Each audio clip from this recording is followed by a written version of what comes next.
ওং জননীং শারদাং দেবীং রামকৃষ্ণং জগদ্গুরুং পাদপদ্মে তয়ো শ্রিত্বা প্রণমামি মুহুর্মুহু। শ্রী শ্রী মায়ের কথা সরজুবালা দেবীর স্মৃতিকথা থেকে। প্রথম দর্শন ১৩১৭।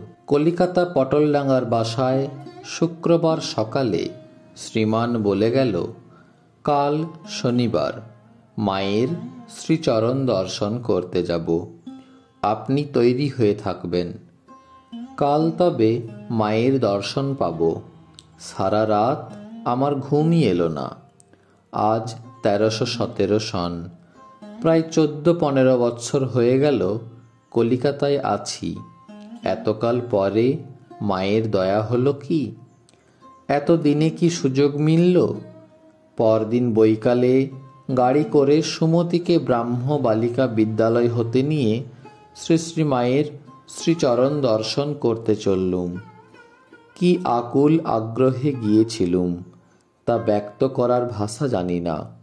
গিয়ে দেখি মা বাগবাজারে তার বাড়িতে ঠাকুর ঘরের দরজার সামনে দাঁড়িয়ে আছেন।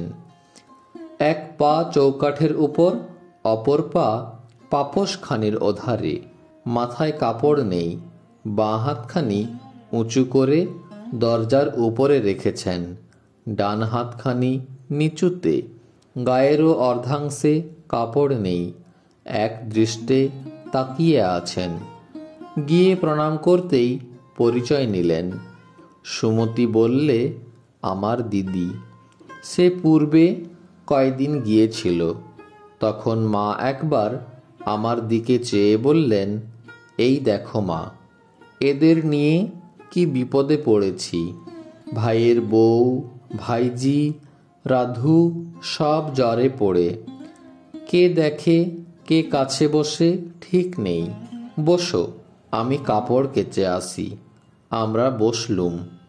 কাপড় কেচে এসে 2 হাত ভরে জিলিপি প্রসাদ এনে দিয়ে বললেন, বৌমাকে অর্থাৎ সুমতিকে দাও, তুমিও নাও। সুমতিকে শীঘ্র স্কুলে ফিরতে হবে, তাই সেদিন একটু পরেই প্রণাম করে বিদায় নিলুম। মা বললেন, আবার এসো। এই 5 মিনিটের জন্য দেখা আশা মিটল না। অতৃপ্ত প্রাণে বাসায় ফিরলুম।